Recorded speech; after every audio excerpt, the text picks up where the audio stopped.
નમસ્કાર, આપ જોઈ રહ્યા છો CNCC ગુજરાત। પરસોત્તમ રૂપાલાને લઈને જેમ જેમ દિવસો વીતી રહ્યા છે તેમ તેમ સમગ્ર મામલો શાંત થવાની જગ્યાએ વધુને વધુ ઉગ્ર બનતો જાય છે।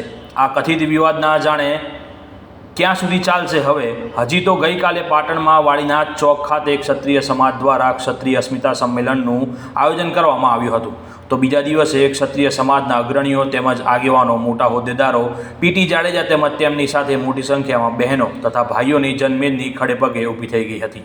આ વિવાદ શાંત થવાનું નામ નથી લઈ રહ્યો। એક પછી એક હોદ્દેદારોની સરકાર દ્વારા જેમ જેમ અટકાયત કરવામાં આવે છે તેમ તેમ આ ઘટના વધુને વધુ ઉગ્ર બનતી જાય છે। દુર્ગા સ્વરૂપા છે અને જરૂર પડે ને તો રણચંડી પણ બની શકે એમ છે।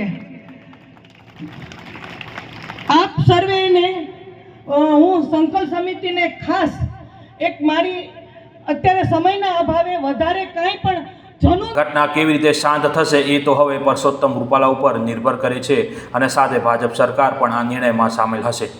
પાટણના વાડીનાથ ચોકમાં પીટી જાડેજાએ મીડિયા સમક્ષ એવું પણ કીધું કે તારીખ 14/2/2024ના દિવસે મહાસંમેલન રાજકોટ ખાતે કરવા જઈ રહ્યા છે।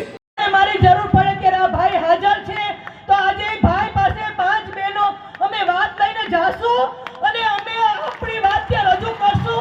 એક આપની બધાની અમે પરમિશનની રાહ જોઈ રહ્યા છીએ, એટલે જેનાથી આટલો બધો પ્રયત્ન કરવા કરતા એક કહેવાય કે ઓલું નાની વસ્તુ કે નાનો કંપાસ બાળકને જોતો હોય, ભાઈને કે બેનને કે ને ભાઈબાને કે ભાભી સાહેબને કે મારે આ જોઈ છે, એના કરતાં ડાયરેક્ટ એના ડેડીજીને મમ્મીજીને કહે તો એ વસ્તુ આવી જાય, ડાયરેક્ટ સીધા પહોંચીએ અને મોદી સાહેબને કહીએ કે આજે બહેનોને તમારી જરૂર પડી છે। લગભગ દરેક રાજ્યમાં ક્ષત્રિય સમાજ દ્વારા એકત્રિત થઈને વિરોધ નોંધાવવામાં આવ્યો છે અને હવે મહાસંમેલનનું પણ આયોજન ક્ષત્રિય સમાજ કરી રહ્યો છે। એ જે સમય હતો જ્યારે અમે બધું જ આપી દીધું અને એના ગૌરવના એ તાંતડે પરોઈને આ પાઘડી પહેરીએ છીએ, કોઈ જેમ તેમ નથી પહેરતા। માનનીય સરદાર પટેલ સાહેબે જ્યારે રજવાડાઓના વિલીનીકરણની વાત આવી,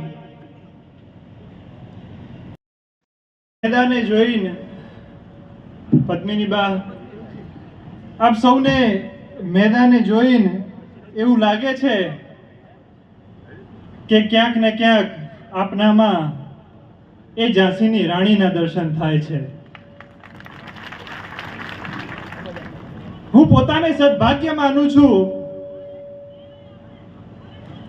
કે આપ જેવી ક્ષત્રાણીઓના દર્શન કરવાનો મને આજે મોકો મળ્યો છે। આવું અદ્ભુત ક્ષત્રત્વ જેને જગાડ આ વિવાદ ઘણો ઉગ્ર બની રહ્યો છે અને ગુજરાતમાં આના પરિણામો કદાચ વિકટ બની રહ્યા હોય એવું લાગી રહ્યું છે। પીટી જાડેજાએ વધુમાં પોતાની સ્પીચમાં ઉમેરો કરીને જામ સાહેબના નિવેદન અંગે પણ સ્પષ્ટતા કરી। એક દિવસ નિવેદન આપીને બીજા જ દિવસે બીજું નિવેદન આપવાનો શું અર્થ? એના કરતાં નિવેદન ન આપ્યું હોત તો વધુ સારું હોત, તેવું પણ પીટી જાડેજાએ પોતાની સ્પીચમાં ઉલ્લેખ કર્યો હતો। તો હવે રાહ જોઈએ કે તારીખ 14ના રાજકોટ ખાતેના મહાસંમેલન પછી સરકાર અને પુરુષોત્તમ રૂપાલા ઉપર કેવો પડઘો પડે છે। રિપોર્ટર દસુભા, પાટણ।